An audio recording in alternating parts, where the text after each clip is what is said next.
I love electrical work. I love figuring stuff out.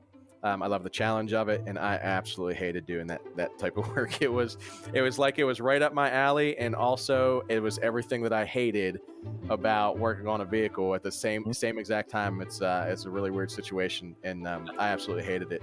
But I mean, another part of the reason I hated it though is we just didn't have the correct equipment for the semi trucks. Welcome back, ladies and gentlemen, to another exciting episode of the Change Mechanic Podcast. And I'm sitting here with a good friend of mine, Codey Taggart. I was trying to get some stuff done around the house. I was trying to get some stuff done here at the shop this morning, which I made it in here a little bit late. But so I've got a bunch of stuff I wanted to fix. We got some flickering lights and stuff in here that I've been trying to fix for a while. I need new ballast and a couple of lights. This is a really, really old building, and I don't own it, so I'm a little bit hesitant on the type of repair work that I do in here until I get kind of a like an approval for certain things from the landlord, and you know, hey, how much of this can I do?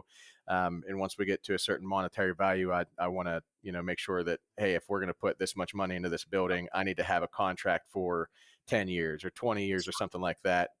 And I'm not even 3 full years into this business yet. So at the same time, it's like, do I want to be here for that long to begin with? Is this going to be a good place for me to kind of put that kind of effort into, as far as a building and a location? So fill us all in. Where are you located? I am in Wheeling, West Virginia. West Virginia. Nice. So yeah, we are, it's actually, the city itself is it's not a big city, but we are kind of like the middle ground between Columbus and Pittsburgh. We're about an hour out of Pittsburgh, maybe a little bit short of an hour if you can get right on the interstate. Without traffic, it's an easy 40-minute drive, but Pittsburgh traffic is an absolute disaster. So there's no such thing as no Pittsburgh traffic. But yeah, we're in between quite a few big cities. We're a little less than 3 hours out of Cleveland also. So we see a lot of through traffic. I mean, most of the traffic that comes through this way are from out of town here. And we actually see a lot of that in the business here as well. And I try really hard not to work on it because it's never easy dealing with an out of town customer. They're always on their way somewhere. They've got time frames that they're trying to meet. And you can never win if you're trying to be the hero and get them back on the road. Yeah. Unfortunately. How big a shop? My shop's tiny. It's just me, one-man shop here. I do have a secretary, which is actually my mother. She was a secretary at a shop that I managed years and years ago, and she went on to do her thing, and I went on to work for other shops after that as a mechanic. Managed another shop after that as well, but ultimately, she was looking for another job at one point, or at least, you know, accepting the offer for another job at the same time that I opened the shop here. And about 6 months after I opened, I was so burnt out on the paperwork and bookkeeping and everything, and trying to do the work. We ended up, I talked to her, and she dropped everything and came, and she's been my secretary and bookkeeper, office manager, and everything ever since. Right. But other than that, it's just me. Shop space is only 600 square feet, so it's just a little 2-bay garage. We actually have almost as much office space around me here as I do shop space. So, but there's a little bit of room for improvement and growth. I'm actually on the second floor of this building as well. Okay. It's one of those situations where the main road going past the building is, you know, at a certain height, and then it drops down around the back of the building to the bottom floor there. And below us is a massive garage. I mean, I could work on semi trucks down there if I wanted to. Not full trailers or anything, but at least the trucks and everything. Huge garage, massive ceilings. My ultimate goal, at least for this location, if I stay at this location, is to rent out the whole building and turn the whole thing into a shop as we grow. Potentially and preferably buy the shop at some point. The owners never expressed a willingness to sell, but you know, we'll see how that goes in, you know, 5 or 10 years down the road. Yeah. So I always joked with my mom that if I was ever going to step off, and you know, lots of people told me 10 years ago, you know, go and do your own thing. Stop being an employee because you're so burnt out on being somebody's employee that you need to probably start your own. And I used to always joke I'd have to get my mother to be able to work with me, because that would be the only, I think, person that could tolerate me. in that kind of environment. And I would probably, and my mom is amazing, but she can be a lot to be around too. And so it probably never came to fruition. It probably never will, and that's perfectly fine. But I mean, it'd be an interesting dynamic, I'm sure. I'm sure nobody would look out for you as well as mom, Yeah. right? That is one of the things, one of the key things that worried me a lot when I first started thinking about hiring somebody to come in and keep the books and keep track of the money and everything is, if it wasn't going to be my mother, who could I even begin to trust? Right. Because I mean, I listen to a lot of content Yeah. on everything imaginable. I mean, if it piques my curiosity for even a moment, I'm knee deep in it, just going through it and stuff. And because of that, I've come across so many stories in all different industries of people's managers or bookkeepers or accountants or something stealing money from them, hiding money from them, stuff like that. I mean, it's I couldn't even imagine having somebody that I didn't know, without a doubt that I can trust. And we do butt heads. We have our issues. I grew up a mama's boy, so we're extremely close. But at the Yep. same time, um, she's just like me. It's really difficult to be working beside somebody who's just like you all the time, every single day. We kind of we have everything, every flaw that I have, she also has. Whether it be our arrogance, how much we think we know everything, type of deal. Always think we're right. You know what I mean? That type of stuff. So when you have somebody like that, that's just like you, and you disagree on something, the disagreement can be very, very uh, strong and a little bit aggressive from time to time. So we don't fight, we don't argue the way like a bad married couple would or anything like that. But we bicker, and then at the end of it, we're usually making fun of each other or laughing or something like that. But yeah, there's a lot going on there. That makes it an interesting dynamic. But I think it'd be awesome. I always say, like, I always thought anyway that that would get away from some of the emotional discounting problems that some, because when it's family up there with you, hopefully they understand that every time I do something like that, shave time, whatever, knock it down, I'm hurting somebody so connected to me. mhm. Whereas I think sometimes in a traditional business role where they're not related, we see it all the time in the groups. They talk about advisors will shave time, labor, give away this and that and the other thing to sell the job, not realizing that at the end what it can do to the shop owner. Which in your case, I would hope, I would see that as the benefit. When I always joked with my mom about it, is because she would want me to succeed more than I would want myself to succeed. So Yeah. I would feel like, and she's a very empathetic person. She's very tuned in, but I get that she would, if I put the price down at this, she wouldn't go back and discount it just because of the empathy for her. She would realize that, like, number one priority is him, you know, Yeah. not the stranger at the counter. So I that was always my goal anyway. If it ever happened, and it didn't happen, it's fine. But Yeah, and she's actually the voice, not so much the voice of reason, um, but a a an ally to kind of fall back on and ask those type of questions to. She understands the business. She understands how everything works. My father actually owned a trucking company okay, years ago, just a couple of trucks, but and she ran all the books for it and everything. And this was way back before I even went to tech school. In right, fact, he was getting out of it when I was getting into tech school, coming out of high school and stuff, because that's when we saw that first crazy fuel spikes and everything with the war going on in Afghanistan and everything at the time, back in the early 2000s.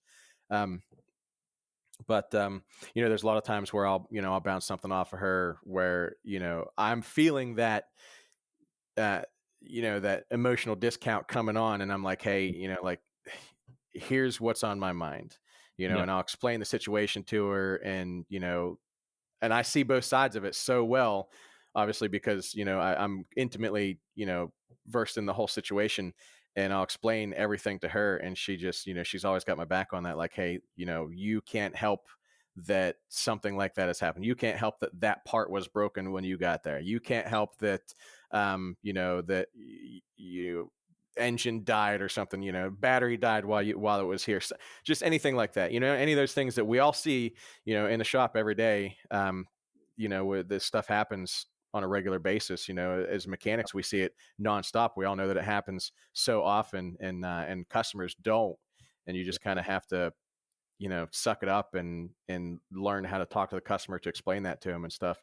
But Mm-hmm. and sometimes I do want to pull back on that and kind of do something for them, just take care of it and give it, before we give it back to him, so we don't have a complaint or anything like that. And she's kind of the one who's like, hey, you still have to look out for you. You still have to make sure that you're getting paid for the work that you did. And whatever that was had nothing to do with you.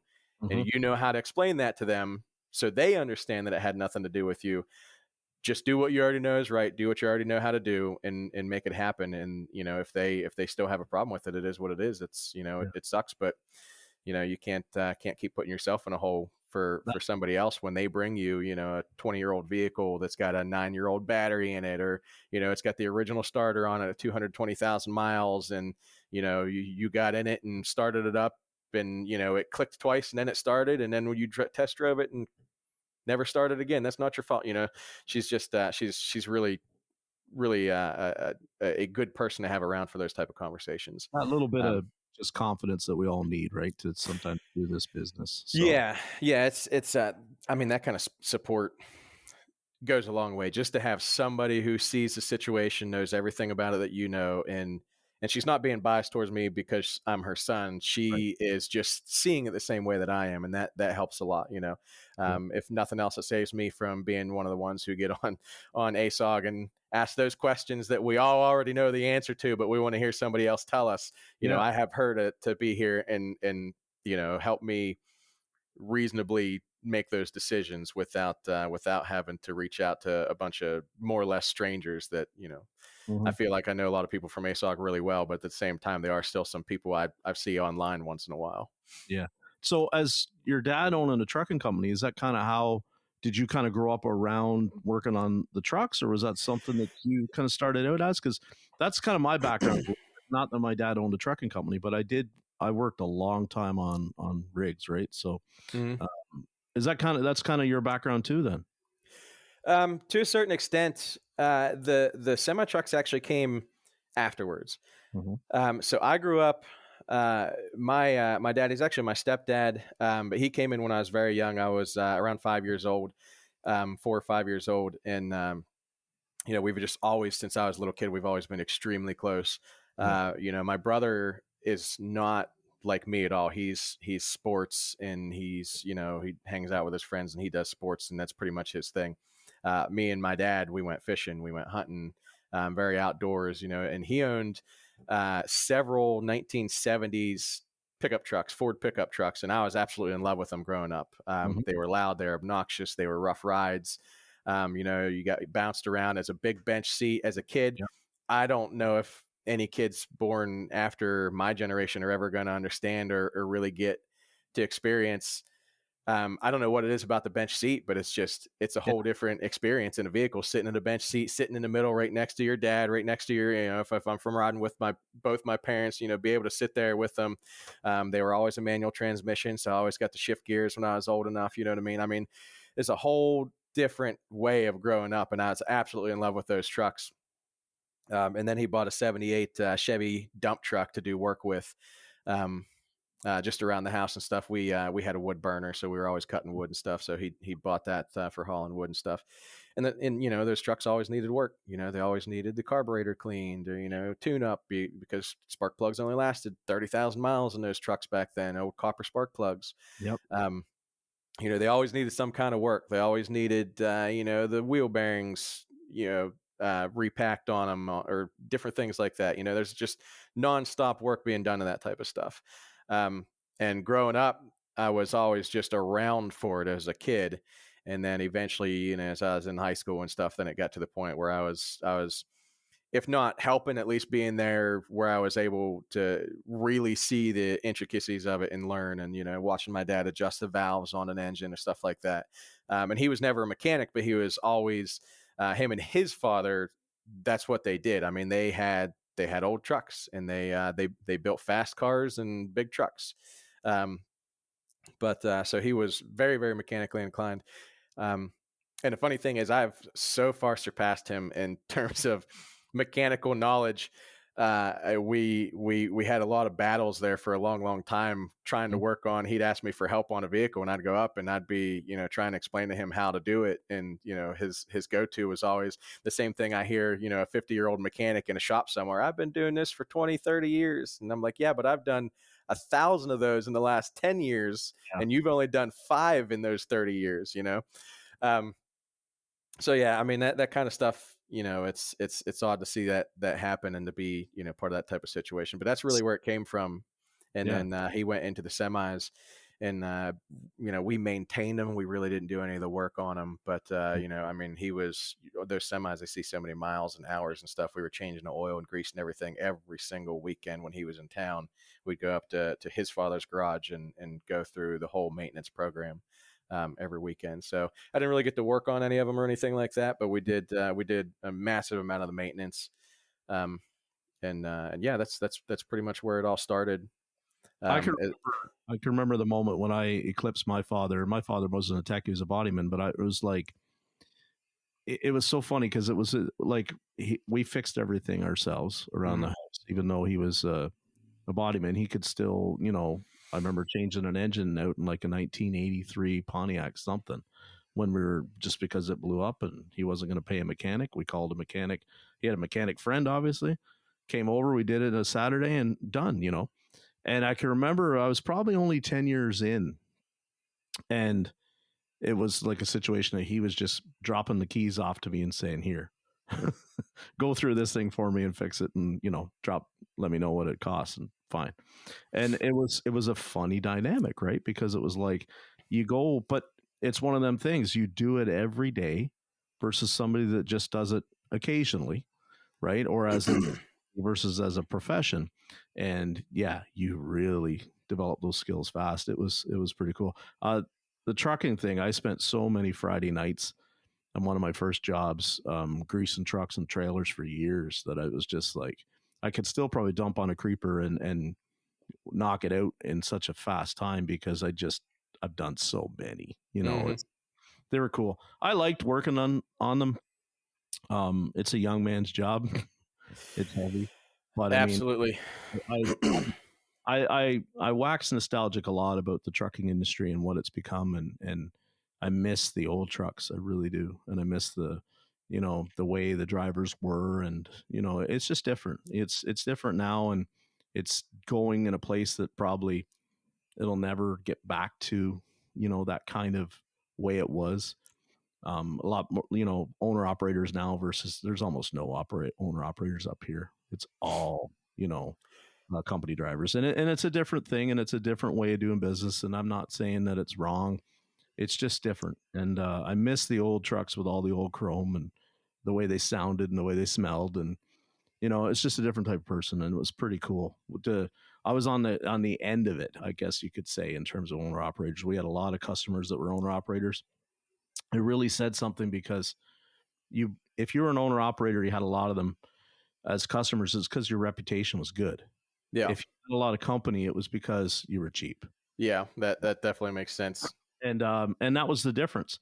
And the shop that I worked in, we had both. We had good fleet accounts, and we had a lot of owner operators, and that really said a lot about my boss's ability to actually do the job well. But I would I go back to it? No, I wouldn't go back to it now. It's too much lifting. It's too hard on the body. But Yeah, it's my biggest issue with the semi trucks is I didn't really get into repairing them until recently. Like I said, when I went into the oil field, that was a large portion of my fleet. I was working on frac pumps. I was working on a lot of oil field equipment, but I also had um, up here in Ohio, where the shop was located, we had something like 60 or 80 Ford pickup trucks of various different models, F250s, F150s, all the way up to like F450s and stuff. yeah, Um, but the semi trucks we had, they were all upfitted. They were all a little bit older. They've been rewired a dozen times already. They've been worked on a dozen times already. And everything that I put my hands on, I had to figure out what the yeah, last couple guys did first and then how to fix that, because it was so many of the issues were an electrical problem that was wiring that had Yeah. already been fixed before.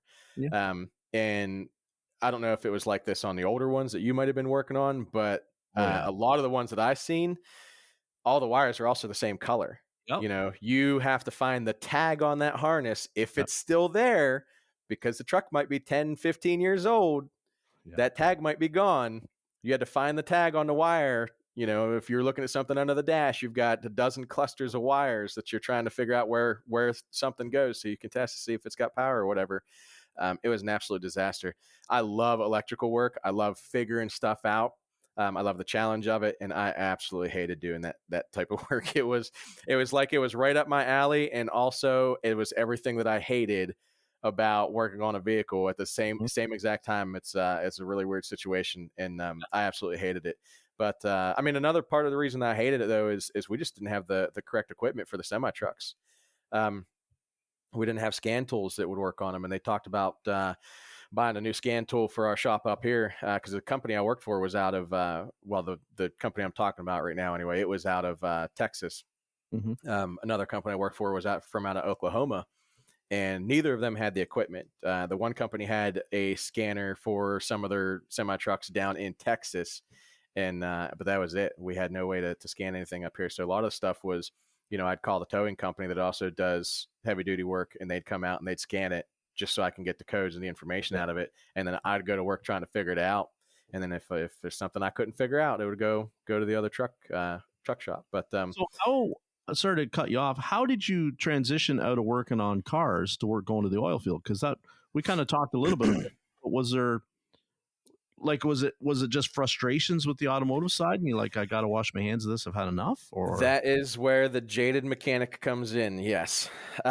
When I heard you first calling yourself the jaded mechanic, or actually, I think I heard Lucas call you the jaded mechanic, or at least make reference to you're so jaded with the automotive industry, and talking about how you were ready to just walk away and everything. And after being, I think you went to Vision or something along those lines with those guys. yeah. Um, Something along those lines is what kind of brought you back. And this is all when I first heard who you were and everything, long before the Jaded Mechanic podcast and stuff. Mhm. Um, and that's exactly the way I felt. I was so jaded on the whole situation. I have worked for over a dozen shops, and most of them have been absolutely terrible. And the couple that weren't terrible very quickly became terrible because they got to a point where they'd like maxed out their potential for that place. And the only thing they could do is charge more money and cut costs. And they try Mhm. to do both. And every time they start to cut costs, it comes with a management change. It comes with process changes. It comes with cutting out certain things, limiting how many gloves you can use a day, limiting how many rags you can use a day. Getting rid of certain equipment that they had that they were using for certain things, scanner, aftermarket scanners, so you couldn't work on used cars, which luckily I always had my own. Yeah. Um, Cancel it comes service with, subscription. yeah, it Yeah. comes with so many cost cutting strategies. It slows down your work so drastically. And then it's not even just the cost cutting stuff either. It's everybody getting lazy behind the front counter too. For a good example is one of the shops I worked at, the best shop that I ever worked at in terms of how much money you can make, and how clean and organized and smooth the workflow was. They bought another dealership, and instead of hiring another management set to go kind of take over this other failing dealership and turn it into something better, they just took all of our guys and sent them down there and brought in all new people to our shop. So all of the procedures went completely out the window. Everything, we had our worst mechanics in the shop were turning 50, 60 hours easily in a week, and it just all went to hell, literally overnight. Simple procedures like, when you get a job approved, all the details are on the back of the repair order. When you get it approved, it's highlighted and okayed, and then that goes to the parts department. Parts are ordered, and then that goes to the mechanic when the parts are here. Mhm. That went out the window. Then it was just the service writer to walk back with a work order that had 10 estimates on it, 5, 10 estimates on it, however many. Only 2 things would be approved, and they just hand it to you and tell you what to go ahead and do. Nothing's marked, nothing's okay, nothing's highlighted. And then you're in the middle of another job. You got to stop. When you finish that job, you got to go back up to the service department, ask them what's been approved, because it was an hour ago. You don't remember, 2 hours ago. And then they don't remember because they didn't mark anything. They got to go back into their system, their notes, and figure out what was approved. And, well, the parts ordered yet? No, you ordered the parts. Well, I didn't order the parts because you just brought me back a piece of paper and said, go ahead and do it. So then you got to go in the parts department and have that stuff done. And then it turned into such a shit show. And that was one shop. And I've seen that happen, or very similar situation happen, a couple times before I even went to that shop. So I saw all of this happening, and I saw it before it even started to happen. The moment they took our management away and they brought in, a lot of it has to do with the business consultants. They bring in not coaches. It's a whole different thing. Whole different Business thing. consultants they bring in, it's all about how much money can you make, how many pennies can you make off of every dollar that a customer spends. And that's where all the cost cutting comes in. That's where all the procedure cutting comes in. That's where it comes to, let's pass everything down onto the mechanics, because we don't have to pay them for that, because that's not a job. That's right. That's not something we're selling to the customer. We can have them do that. We don't need to have this hourly guy do all that stuff. We can have the mechanic do that, and it'll only take them 10, 15 minutes. Well, that's 10 or 15 minutes from 10 different techs, 6, 7, 8 times a day. That's a lot of money the place is losing. And then a year down the road, they have no clue why they're just hemorrhaging money. Yeah. And it's because they've ruined such a good thing that they had. And then, they can't keep the mechanics anymore. This particular place had guys that worked there for years and years, and a couple of them still work there, but most of them are gone. They worked there for years. And within a year to year and a half after this all happening, everybody just scattered. They saw it wasn't coming back. There's no way for them to keep making what they used to make. I'd love to be the fly on the wall in some of the meetings when it's like they start to see the turnover numbers go up and they do nothing about it. Because it to me is the biggest red flag. Now, you're always, when you bring in a new manager or whatever, you're always going to have sometimes some people are going to be like, because they were, I had it really good, and I know that that's coming to an end, so I'm going to move on down the road. Mm-hmm. But when you see guy after guy or gal after gal come in and be like, well, this is my notice, I'm done. Like, you obviously broke, if you want to call it the gravy train or whatever, you obviously broke it. And I'm not saying that change can't happen. That's a myth. It has to happen. Things have to improve. Change is inevitable. But like the turnover thing, I used to joke, it's like if you bring in a management personnel, you almost have to have them set up where it's like if you have 3 mechanics quit, they don't get to keep their job. And people look at me like, that's crazy talk.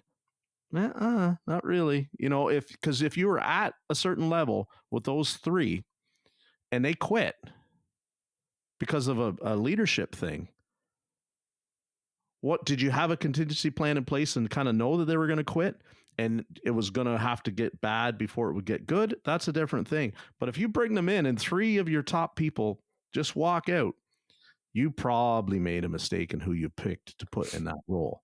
And I'm not trying to say tech should go unchecked, but that's not what I'm trying to say.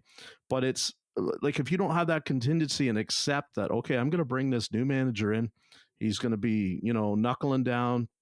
Some people are going to balk, some people are going to go. If you don't have that in contingency and you sit there with a shocked look on your face with some really good people walk out, you're probably in the wrong business, because we're easy to understand, right? And it's just like you said, I'm a stickler in process too, because for so many years of getting hammered with the flat rate idea and the production and the time that I've forced myself to be that way in about production. I'm not production based processes, anything like that, outside of anything else in my life. Like when I do anything else in my life, I don't focus on the process. But as soon as I walk into the job, it's like a switch flicks and I'm all about the process. And people go, well, you don't follow your process. No, what I follow is your process. But if it's not the most efficient way, I tend to come up with my own, and it sometimes it drives people nuts, but it's about efficiency for me. You judge me on my efficiency and my ability to then produce. That's why if your process doesn't work, I'm not necessarily going to grab onto it so tight and blind allegiance to it, because it doesn't work, and I'll show you that it doesn't work. And the jaded thing, yeah, Lucas came up with that.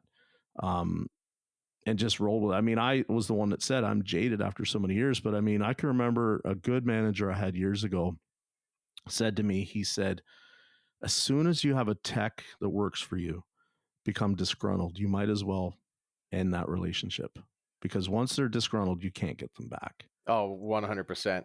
And I've been a perfect example of that. I I mean, think, I've told people before, the moment that I decide that I'm going looking, mhm, it's already done. You can't get me back. It doesn't matter if you offer me double the money. yeah, No matter what you offer me, I know that situation is going to come back eventually. mhm, It doesn't matter how much money you offer. It doesn't matter how many promises you make about change. You were that way for a reason. And after however long time, if I stick around, you're going to get back to that way at some point, yeah, whether it be shorten people on hours or shorten people on money, or, I mean, I could talk for hours and hours about the type of stuff that I've seen in shops, yeah. ways that they swindled money out of flat rate techs. I mean, it's been absolutely outrageous. And When I had that conversation with somebody that I worked for one time, and he asked me, what it was going to take to get me to stay. And I said, nothing. There's nothing you could do, because no matter what you do, you've already shown your cards. You've already mhm, shown exactly the type of person you are and yeah, exactly the type of thing you do. And if I stay, even if you can't do things that way, you're going to find another way to screw me out of my money, that's right. because Yeah, that's what you're here to do. yeah. So, It's the only method they know is to trim cost, right? Is mhm. trim cost, trim cost, trim cost. Get the technician to do more for free or more for less. It's like I can remember. So the last truck shop I ever worked at, I put my resignation in to go work at the Nissan dealer. That's how bad it was. And Mhm. for 3 years, I'd asked for a raise, couldn't get a raise, couldn't get a raise.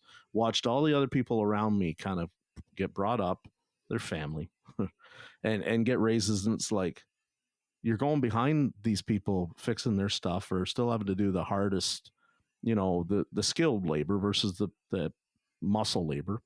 And you're watching them get paid more and you're like, this is BS. Like I solved the problem. Yeah, they could put the part in, but I solved the problem. We wouldn't have even known what to do if it wasn't for me. And I watched it. So when I gave them my notice, they said, "Oh, I wish you'd come to us and told us." I said, "Excuse me, we've been in the same office 3 times in the last 2 years, and I felt like I've said to you, and then you go a little bit, or not at all, or you tell me maybe in 6 months, and I would go back to work. Well, here it is, and now this is my answer, and I'm done." And they'd say, "Well, what? Same as you. Well, what would it keep? What would it cost to get you to stay?" There is no money at that point. There's no money amount because I know that, and this is for something for techs to consider. If you do a negotiation like that and they come up with a figure, realize you just drew a great big target on your back because you now get under the microscope, mister, way more than anyone else. Because they take it as an ego blow, right, Cody? And it's Mhm. like, look at what that guy, you know, swindled us into doing. They're gonna needle down at, they're gonna drive you out. And I saw it happen. I saw it happen at that same shop. I've seen it happen at other shops. It's such a stupid way to do business. It really is. I don't understand it, but you know, I the turnover thing's such a red flag. If you've got people that you bring in a management role, and I saw there's dealer groups literally that operate where they have a management team, they buy a new dealership, they bring that whole team in, dunk them in there, do whatever it is they do, bring it up, and then they take that team and they go on to the next one. I saw it happen in Ottawa, the early 2000s. That's how they were doing it. And it works because that management team comes with the processes that, the SOPs and everything that make it work. They want that dealer to run just like the other dealer. Doesn't matter It, if it's a it, Ford or it a does Chevrolet. work. It works for that new dealership, and that's the only one that it works for. And then Yeah. everybody else hurts. But I saw that when I was at the Nissan store. They brought it all over to this people all over from the Ford store that they owned and brought them into the Nissan store. Well, that Ford store didn't continue to do what it used to do. Hmm. I guess maybe it kept up, to where there was, but it just, you're taking all your talent and you're spreading it too thin. Yeah. You have to build that talent. And why is it not happen? Because I think a lot of people, when they go to a second location or a second dealer or whatever, they don't really know.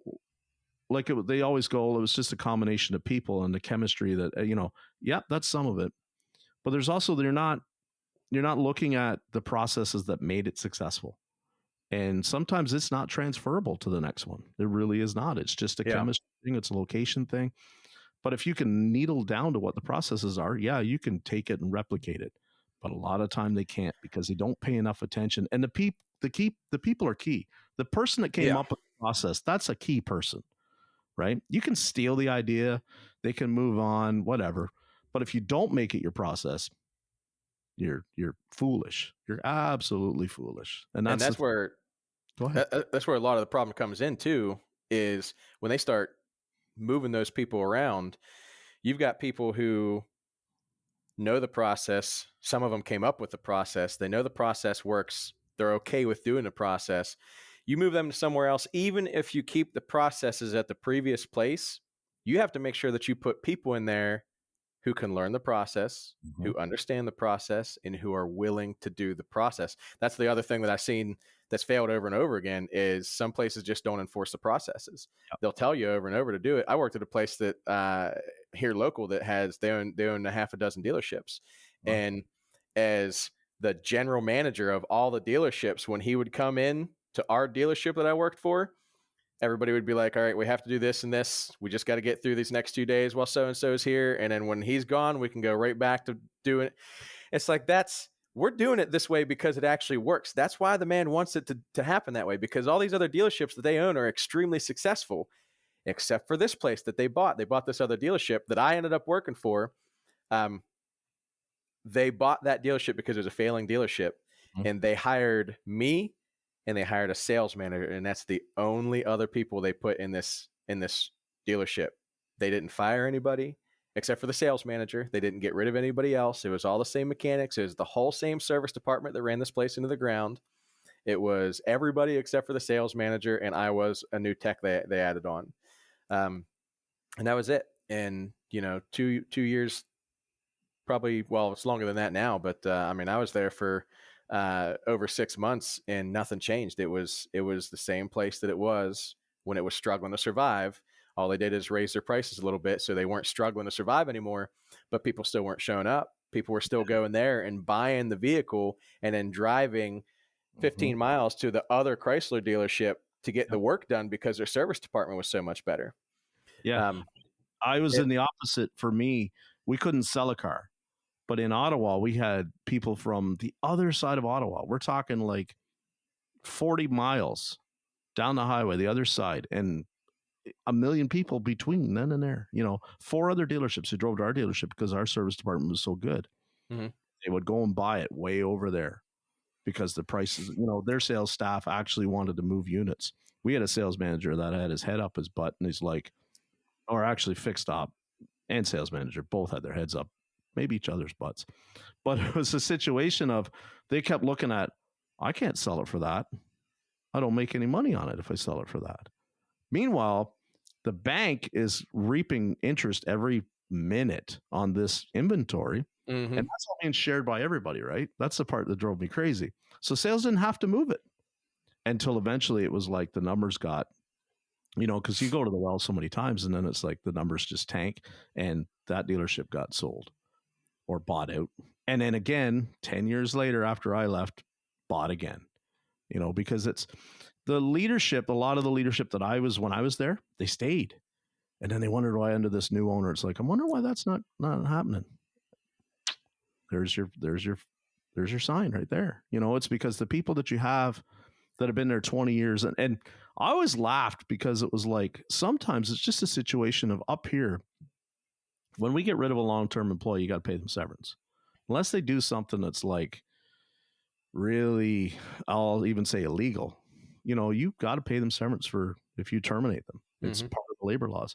So I saw guys that once they had 10 years in, they almost, you couldn't do anything about them, especially in management, because to pay them out 10 years severance, you might almost pay them a year's salary.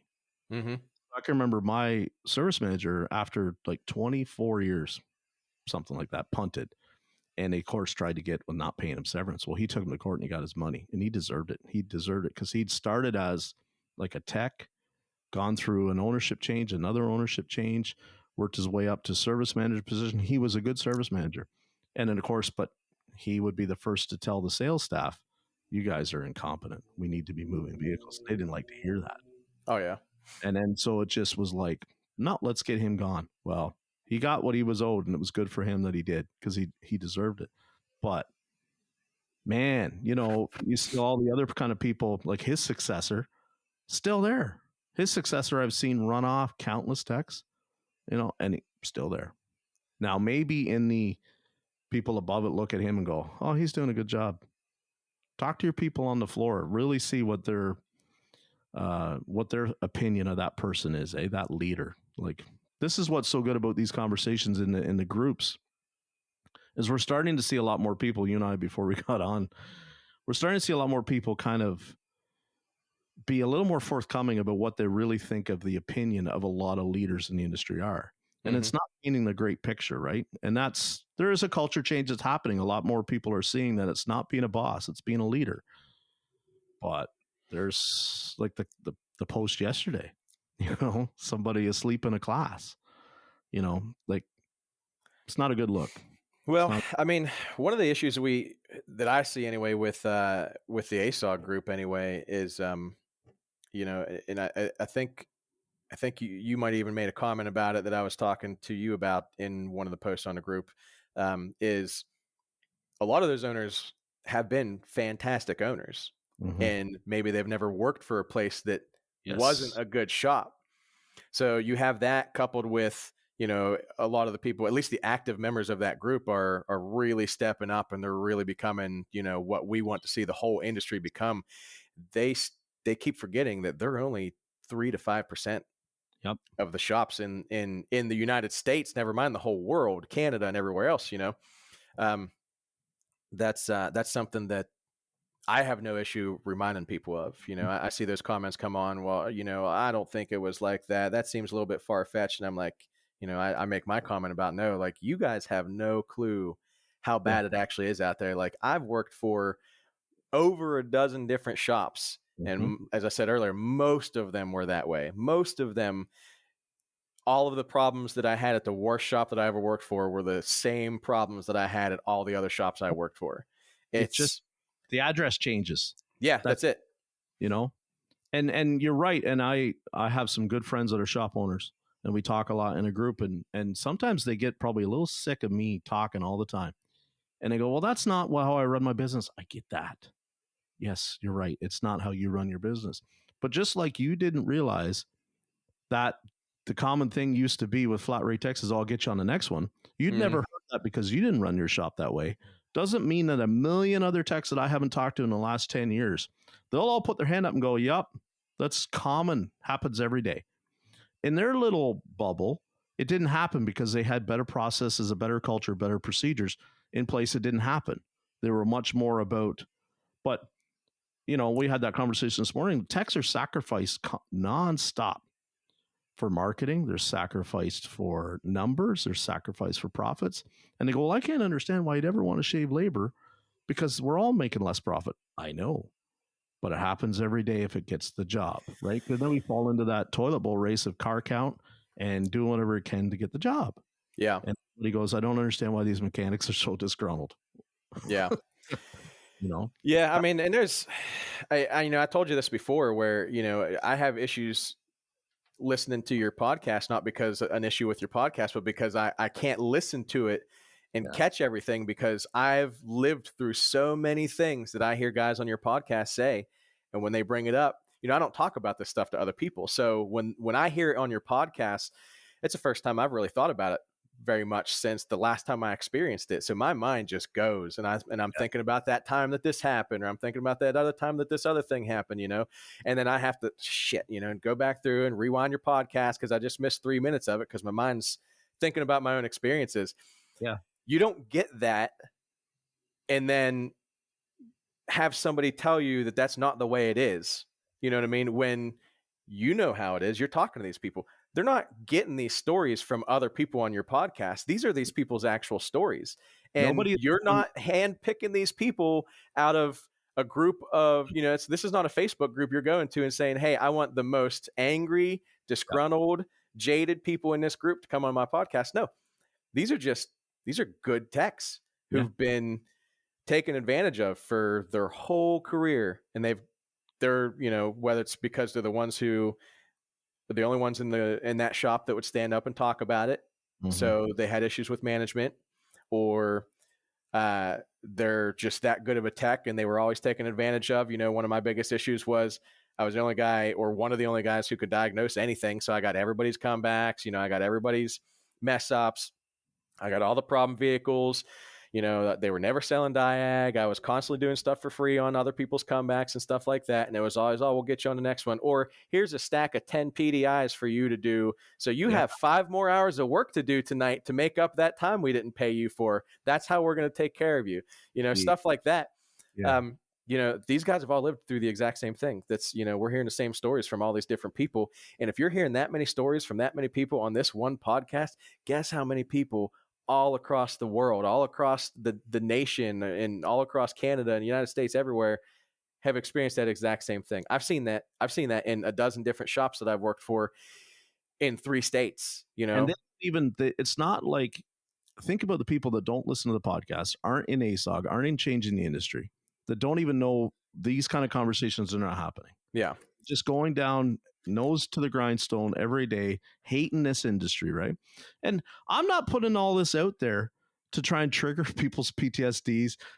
There isn't a script that says, okay, when you got to get on here, you got to tell me this story because we got to reiterate how you got screwed, because otherwise there's no platform. That's the furthest thing from the truth. As soon as I started telling my story, I'm bombarded with people that want to share. Mm-hmm. And I talked about it just yesterday, and I talk about it all the time. It is so therapeutic for me to come from where I came from.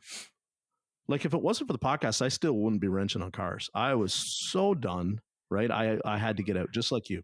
I was so done. I would have done anything else, taken a massive pay cut just to get away from it, because I was fed up. I couldn't do it. I hadn't peaked in terms of my ability, but I saw no end in sight about the more that I invested in myself, that it was going to reward me in any way, shape, or form. And I'm done. This is what you get. This is the level of tech that you get for what you're willing to pay for. Yeah. And it's still a motto I still live by, is you get what you pay for. If there's and it's so hard, because even now, when I'm not paid on a flat rate system, I'm paid just hourly, right? Even now, I get triggered when I see that there's no labor on the line. They just want it done, because immediately my head goes to, I'm still judged on my production, right? They don't remember that they had, just check out Mrs. Smith's car real quick. We're not charger. They don't remember that 6 months, 3 months, whenever your evaluation comes up, that they did that. It's not documented. So that's the whole thing for me, was it's like, the commission-based idea is such a scam. It's not a scam. It's a rigged game, is what it is. It has become a scam because of the people who are in charge of it. Yeah. It used to be fantastic. I used to love flat rate. I worked at a couple of places that, like I said, they were so smooth, you wouldn't want to work any other way. What you could accomplish in a 40-hour work week at a very well organized shop is you can't make that kind of money any other way, unless you were working for one of those shops that paid you with the expectation of turning those kind of hours, and then they were paying you like $15, $18 an hour because, hey, you're turning 60 hours a week, you're making good money. Work that out for how many hours you work. That's how much you're actually making an hour. Like, no, that's not how it works. That's not how that pay works. No. You're scamming me out of money on the hourly rate at that point, rather than cutting my hours to sell a job. You're still taking money from me in some way or another. Yeah, they're rigging the game. And I understand why it has to happen, and there's a balance and act and all that kind of stuff. I get it. I totally understand. There's a whole bunch of expenses that come into running the business. And that's the thing. They say, well, technicians don't understand what it takes to run a business. From the expense reports, no, we don't. You're right. I don't, we don't remember every time that the lady that answers the phones, she has she has to get paid. All this kind of stuff. But at the end of the day, we're simple creatures. We know that if the job is supposed to take an hour and it's supposed to pay an hour, and we can do it within an hour, that's what it's supposed to pay. Mm-hmm. Right? We can't all of a sudden, it's like, I can remember the last, moving to the last dealership, and they're like, oh, alignments are going to come down in price for payout. They're going to go up in price to the customer because we got you a new machine and you can do them faster. Wait a minute. The machine still doesn't do really anything different for me in terms of speeding up the process. I still have to do it. It still takes the same amount of time. I still have to go and get the torch and heat up the tie rod nut to be able to adjust it. I still have to do all that. Don't tell me that like, oh, there's little things that come on, like, and then you realize that it's like they're not buying equipment to make us more efficient. They're cutting our time to pay for the equipment. Yeah. And then it isn't my equipment, it's yours. So I finance that for you. It's no different. I say it all the time in marketing. If we're known as a shop, you see it all the time. People are like, I love this shop, right? They check out my car all the time. They don't charge me. Guess what? That technician is the one that's doing your marketing, Mm-hmm. right? And it's shop owners like, what a crazy thing to say. No, it's not. You talk to how many shops that say, I do no marketing at all. It's all word of mouth, right? It's just reputation. Cool. Well, why is that? Well, because, we don't beat them for this and we don't hammer them for that. That's all your techs that are doing that for you. I mean, it's your techs, your advisors, and everything else, but it's a conscious decision then that we're going to do some things that we're not going to charge people for. It all has to be agreed upon. And I have no problem with that. If everybody's on board with this is the process, this is the culture, cool. But I'm never going to be about, well, the job says it was supposed to pay 3.5. We did it for 3 to get the job. I'll never be about that at that point because I'm either judged on my production and my efficiency or I'm paid on my production and my efficiency. You can't doctor that number, right? You can give the parts away then at cost. Nobody ever wants to do that, right? They never want Yeah. to share the parts markup ever. Oh, that'll mess up my numbers on the back end. Well, it's messing Yeah, up my numbers on the front end when you cut the labor off. exactly it. So when I get a paycheck that's only so big. I can't afford to take that pay cut. You guys are getting a paycheck based on everybody's hours in the shop. And yeah, the shop might only make a small percentage of that, but change your numbers and stop cutting my labor because I can't afford that pay cut. Yeah. So you don't have an employee right now.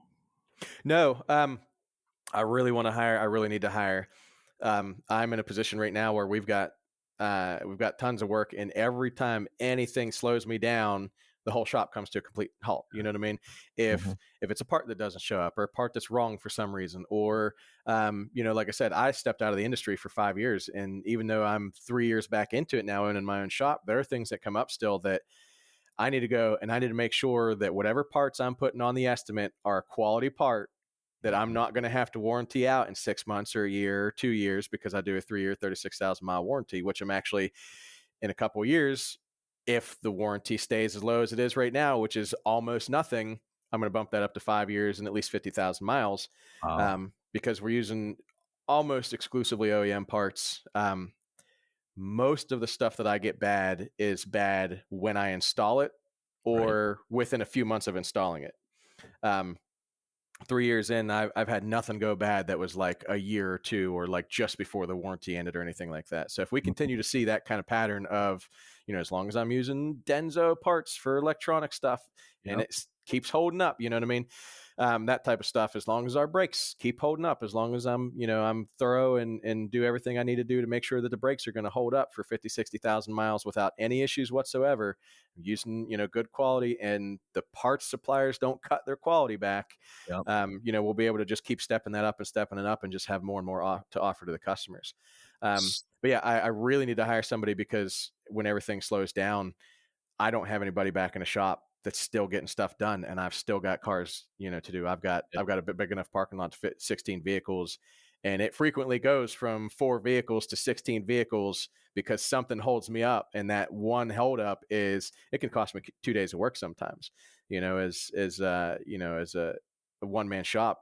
Yeah. If I work an 8-hour day, I might only get 4 hours of work done that day because the rest of my time, it's a good rule of thumb. It's not 100% accurate, but it's my rule of thumb. Every hour of work I accomplish in the shop costs me 1 hour of clerical work of some sort, whether it be writing estimates, ordering parts, looking stuff up, any kind of you're looking up work procedures. If it's a job I haven't done in a long time or have never done on a particular vehicle, stuff like that, talking to the customer.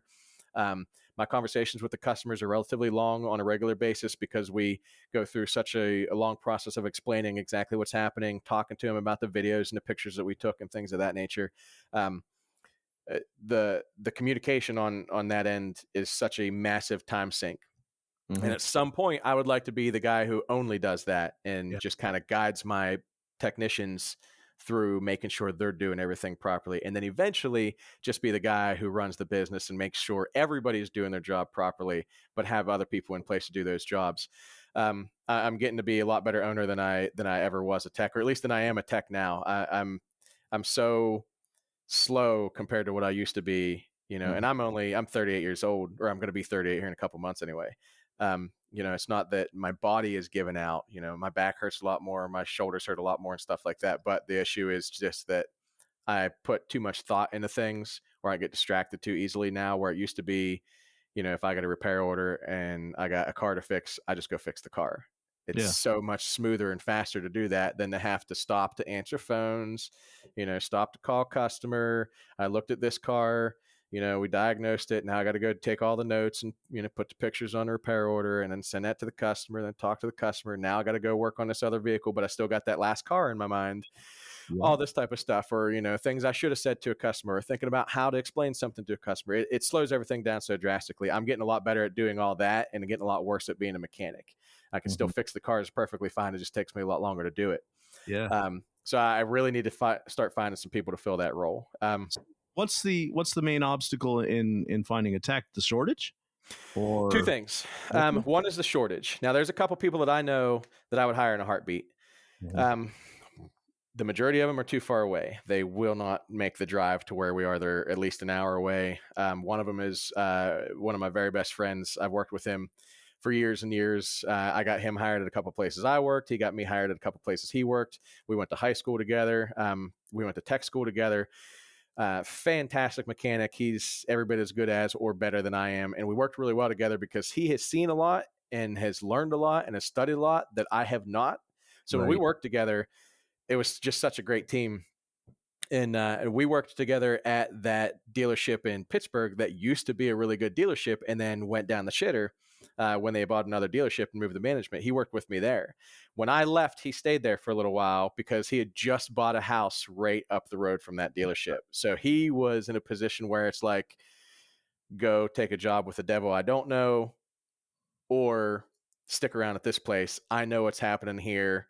I know how things go. As a Chrysler dealer, we'd worked for Chrysler for a few years by that point. So he knew the processes. He knew, he knew the pattern failures and stuff. So he stuck around there for a little while, and he just watched the fireworks happen. I mean, he was texting me on a regular basis. Hey, it's like, this is happening exactly the way you said it was. Cause like I said, I had seen all this happen. I'd seen the writing on the wall.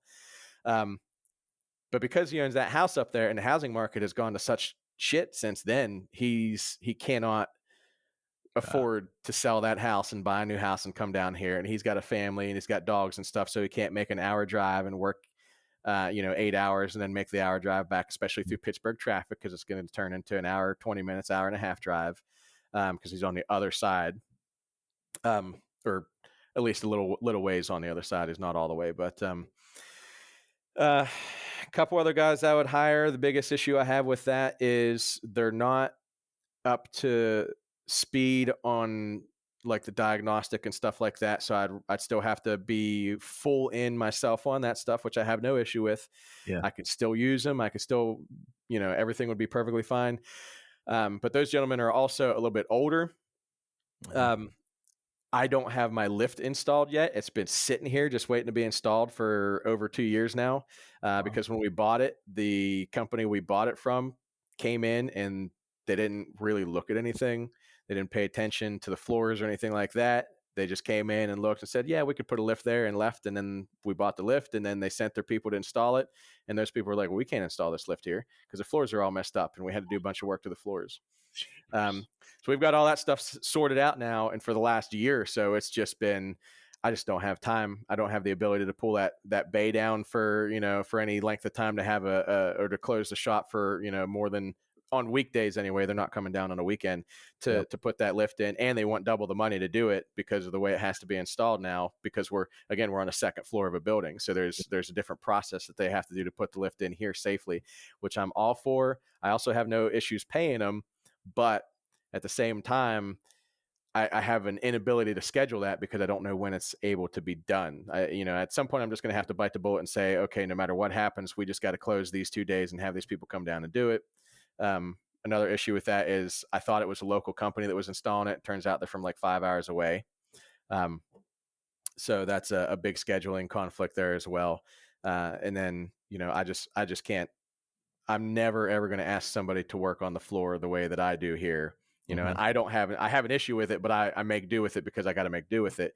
I'm not Right. going to ask somebody else to do it, especially somebody as much as my body hurts at 38 years old. I'm not going to do it, to somebody who's, 50, 48, something like that. So, um, We saw that it's, post last week where the young, I want to say, I shouldn't say younger, newer shop owner, right, was trying to ask, yeah, not trying, I did see this post. I know exactly what one you're talking about. Yeah. it's like, do I pay them flat rate or do I pay them hourly? And we have no hoist. Yeah, And and I, I think it was you who said you have to get a hoist first before you oh, even think about hiring somebody, and that's there's exactly where I am. Yeah, 10 of us that said the same thing. It's not, it's, I hate to use the word fair, but I mean, let's be real. Most of the times contrived labor times based on the fact that you have a working hoist. hmm So if you don't, it's and people are going to be like, listen, I can do some things faster underground. I know you can.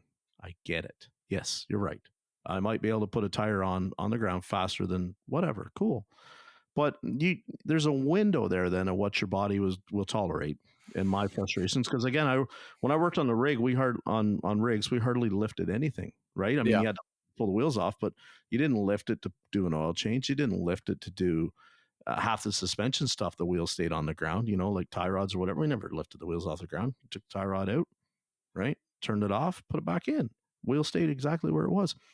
On cars, it's different. And then the idea that it's just like, it was such an example to me of the disconnect sometimes that scares me in this industry between the owner and the technician, or the employer and the employee. It's that level of, I'm going to bring a person in and I'm going to flat rate them, work in a condition like that. I can't even think of the hourly number you'd have to pay me to get me to take that job. yeah, Huge, be a lot, way more than what anyone else is paying because of the inconvenience of doing it, of what it's going to do to my body. hmm You know, and I'm sure that some of the old heads are like, well, these kids today, pansies, don't know how to work. Come on, right? There, it's the industry standard gets to a certain place, but whatever we do, whatever we charge, there's an industry standard. It's a very wide amount, but it's still there. If you all of a sudden want to come in under that and expect people to do it and work for you, the number has to be up high. yeah, The pay to offset. That's free enterprise. That's the way it works. Supply and demand. That's how it goes. I felt bad for the guy that posted that, because I think the post either got pulled or it just blew up. But it again, these conversations that sometimes need to happen, because we need to sometimes grab people and shake them back into reality and go, you're seriously asking what? And he was a guy that started mobile, got some really good fleet contracts, had gotten a building to bring back, that he was going to be working in. And, work is piling up, right? As we all do. We probably don't charge enough and work piles in. We get all these contracts.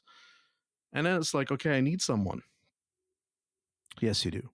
But you need a facility that is respectable for a person to work in, that's safe, well lit, clean, warm. I worked in some shops that were cold and it drove me crazy. I hate to be cold. As a I don't Canadian, want to ever have to put a jacket on inside the shop nope, in the wintertime unless it's because I'm walking outside to get a car. that's right. Yeah. And I worked for a couple shops that were like that. It's like, just as long as you work, you'll stay warm. Well, that's all fine and dandy. But in the wintertime, a lot of times you're not working nearly as hard because work's a little bit slower. But yeah, I've worked at a couple places where you were walking around in a heavy coat because they kept the heat on 55 to keep the bill Yeah. down. Yeah, exactly. And I just was like, with a shop that the door is always opening, it's not even 55 in there. That's what you got to set at. Yeah, and that's the thing. Yeah, if that 55 goes away really, really fast when you're pulling a car in, even if it's only every hour, you're letting all the heat out. All the heat goes. And if you get wet at 8 o'clock in the morning, you don't dry and you don't warm back up, and you stay cold all day, cold and damp. I hate it. Standing on wet with snow dripping on them, concrete floors all day, probably with steel toe boots on, at least back in the day, because composite toes are, somewhat new anyway. I mean, I couldn't tell you how many times I couldn't feel my feet halfway through the day. All the Um, time. All the time. I used to keep I used to change coveralls at lunchtime and put on a different set of boots, mhm. dry boots, because it would be like they would bring the truck in, the car in, the snow would come off of it, and the snow would lay on the ground. It didn't melt. Hmm. You'd be walking in it. You Yeah. squeegee it off and whatever, but your feet are damp all day long. So, you know, I don't think it was crazy for that conversation to come up and people to take that guy to task and go, "Whoa, you need to build your facility a little bit before you bring somebody in." This is why these conversations are so important. It's not a case of I hate that everybody sometimes thinks ASOG or change the industry is so divisive between owners and techs. It's the last thing that when it was created was what it was meant to do is divide. And I don't, I'm not out here trying to run dealers or owners and leaders into a situation where they have to comply. Do we have them at a pretty good advantage right now? Yes, we do. The shortage of technicians has put us in a very advantageous place. But I'm not out trying to divide. All right. I'm trying to just have the conversations like we're having right now. And yes, when I see something like that, I'm going to call them out on it, because it's not a case of I'm trying to say, hey, you're a jerk. I'm simply trying to say, dude, really? Like, you expect somebody, because I just want to save them some time. You're going to put an ad up. You're going to do 10 interviews. You're going to bring the person in. The person's going to walk in and go, there's no hoist. If they're Okay. smart. Yes. And Cody, I'm not trying to run you down. Please don't take it that way. Right. It's just a situation of, where your situation is right now. It's a disadvantage. That person just completely thought, you could tell by how the post read, Yeah. completely thought that somebody would be quite willing to come in and Yeah, learn. no idea that there was an issue with it. And that's that's what I said. I take no offense to that whatsoever. I mean, I know exactly that situation. And like I said, I'm not going to ask somebody to do that. I do it every day. And like I said, I have a problem with it. I do it Mhm. out of necessity. I'm not going to ask somebody to come in and do that. Yeah. But then, I mean, one of the issues that I've noticed as well, and as I said, if they're smart, they'll go in and they'll take a tour of the shop, and they'll see there's no lifts or anything like that. I was not smart one time, Mm-hmm. and I didn't take a tour of a shop that I went to work for, and I moved over an hour to take a job at this shop, Wow. which fortunately for me, I was actually moving home from another shop I was working at a distant location. That was probably the only thing that got me out of that shop very, very quickly. If I had moved away for that, away from my hometown, it would have been a whole different situation. But I moved back home to take a job at this particular shop, and I didn't take a tour of the place, and they put me on an alignment rack that the front of the alignment rack had only just enough room for the machine and the gap that they needed that was required per the Yeah. machine's instructions for it to read properly, and the right side of the 4-post lift was up against the wall. So that was I wasn't the alignment guy. I was just a normal mechanic there. That was my lift. I could take tires off, but I had to take them off and like shimmy them to the side and drop them on and roll them under the lift because there's no room to even get a tire between the lift and the wall. How they even got a lift there to begin with, because I'm sure most places would say you can't put that next to a wall Yeah. like that. It has to be 6 inches or whatever the case may be. But yeah, you couldn't even walk between the wall and the post on this lift. They were up against the wall. You literally had to walk over the lift or under the lift to get to the other side of it. And I didn't know that until I was dropping my toolboxes off. And I was 6 weeks is as long as I was there for other reasons as well. It was a very, very bad shop. But it was a brand new shop. It was a very clean shop. When I interviewed, everybody was clean cut. Everybody was very well spoken. It was a family owned shop.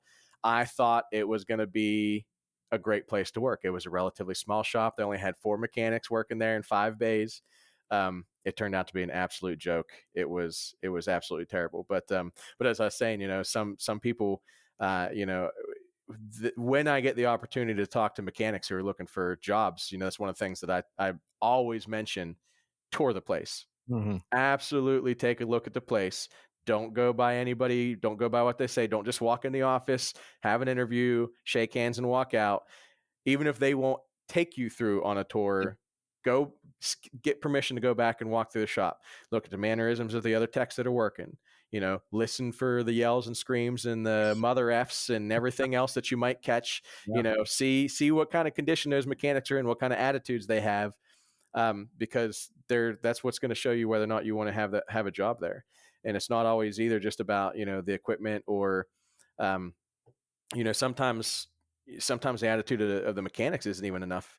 Mm-hmm. I've worked at places, and this is something that I've said a couple of times, where the only places that a mechanic will stay is a really bad shop or a really good shop. Yeah. If you have a really bad shop that's been bad for a really long time, what they end up with is a bunch of really bad mechanics who know that they can't make any more money anywhere else because they're really bad. So they'll stay there forever. And I've worked with those people before. It Yep. doesn't matter how bad you treat them. They'll be there forever because that's the most money they've ever made. And they're not looking for anything more than that. They might live in a mobile home somewhere or low income housing or something like that. They don't give a shit about the paycheck because what they're getting is more than enough for them. You know, nothing against any of that. I lived in a mobile home. I lived in assisted living housing at one point, you know. Yeah.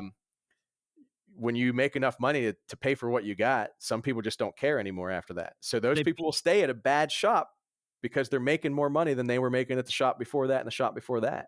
Yeah. And then at a good shop, you've got, you know, people will stay at a good shop no matter how bad they might be, they'll stay there as long as the shop will have them. Mm-hmm. It's a weird dynamic you have there where you have those two places where you might talk to a place and everybody in there is like, oh, I've been here for 3 years. I've been here for 5 years. And you don't realize it's because it's a bunch of old tire change guys who are making decent money now to shotgun parts at cars every day. And that's the reason that they've been there that long. And the place is actually a really terrible place to work. They stick it out because it's better than anything they've had.